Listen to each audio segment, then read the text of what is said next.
कहानी का नाम भूतिया हवेली का रहस्य। सालों से गांव के किनारे एक पुरानी हवेली खड़ी थी जिसे लोग काली हवेली कहते थे। उस हवेली के बारे में कहा जाता था कि वहां कई लोगों ने अजीब घटनाएं महसूस की हैं, आवाजें, चीखें और अचानक ठंडा हो जाना।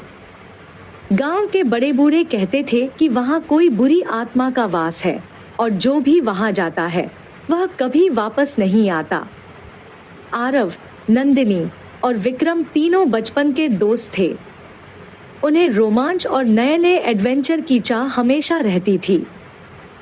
एक दिन गांव में रहने वाली एक बूढ़ी महिला ने उन्हें उस हवेली के बारे में बताया और कहा, हवेली में जाने का ख्याल भी मत लाना, वरना बुरी आत्मा तुम सबको खत्म कर देगी। लेकिन आरव और उसके दोस्तों को यह बात किसी चुनौती से कम नहीं लगी। उन्होंने तय किया कि वे उस रात हवेली में जाएंगे और वहां के रहस्य का पता लगाएंगे। रात के अंधेरे में तीनों दोस्त एक टॉर्च और कुछ जरूरी सामान लेकर हवेली की ओर चल पड़े।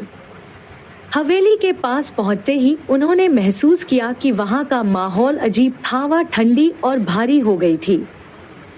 चारों ओर घनी चुप्पी छाई हुई थी, जैसे पूरी दुनिया वहीं रुक गई हो।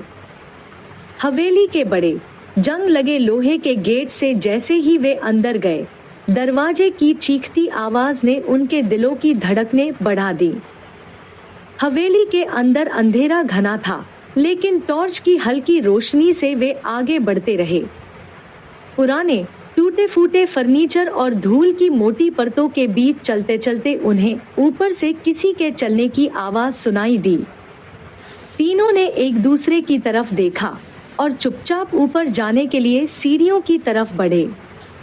जैसे ही वे ऊपर पहुंचे, एक कमरा बंद था।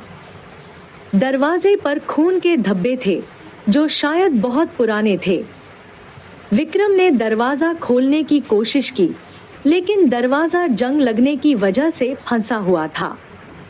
तभी नंदिनी ने दीवार पर एक पुरानी तस्वीर देखी। उस तस्वीर में एक परिवार था, एक पति, पत्नी और एक बच्चा।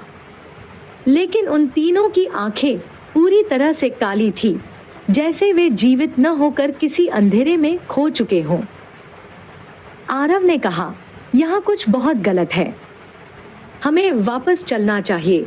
लेकिन तभी दरवाजा अचानक से अपने आप खुल गया। अंदर का दृश्य और भी भयानक था। काले कपड़े पहने हुए एक महिला वहां एक पुरानी कुर्सी पर बैठी हुई थी। उसकी आंखें भी वैसी ही काली थी जैसी तस्वीर में थी। अचानक महिला की सिर घुमा और उसने तीनों की ओर देखा। उसके होंठ बिना हिले ही एक गहरी आवाज में बोली, तुम यहाँ क्यों आए हो? क्या तुम भी यहाँ कैद होने आए हो? विक्रम ने हिम्मत जुटाकर पूछा, तुम कौन हो? महिला ने धीरे से कहा, मैं यहाँ की रखवाली करती हूँ। यह हवेली उन आत्माओं का घर है जो धोखे से मारी गई थी। अब वे सब यहाँ बंधी हुई हैं और कोई भी जो यहाँ आता है वह भी कभी वापस नहीं जाता। यह सुनकर तीनों के चेहरे पीले पड़ गए। वे समझ चुके थे कि अब उनका यहाँ से निकलना मुश्किल है। लेकिन नंदिनी ने अपनी जेब से एक पुरानी चाबी निकाली जो उसने गांव के मंदिर से चुपके से उठाई थी। उसे विश्वास था कि यह चाबी किसी काम की होगी। उसने चाबी महिला की ओर बढ़ाई और बोली, क्या यह तुम्हें मुक्त कर सकती है?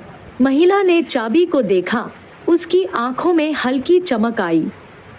हाँ, उसने धीरे से कहा, यह वह चाबी है जो मुझे इस कैद से आजाद कर सकती है। नंदिनी ने चाबी उस महिला की तरफ फेंकी।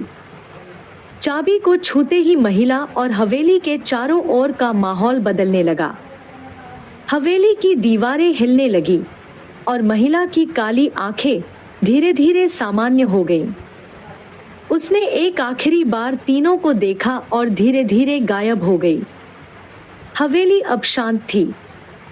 बाहर का वातावरण फिर से सामान्य हो गया था। तीनों दोस्त बिना एक शब्द कहे तेजी से हवेली से बाहर भागे। जब वे हवेली से बाहर आए तो गेट अपने आप बंद हो गया और हवेली एक बार फिर खामोश हो गई। वापस गांव पहुंचकर तीनों ने पीछे मुड़कर उस हवेली की तरफ देखा। वह अब भी खड़ी थी, लेकिन अब उसमें कोई भूतिया सन्नाटा नहीं था। उस रात के बाद काली हवेली में फिर कभी किसी ने अजीब घटनाएं नहीं सुनी।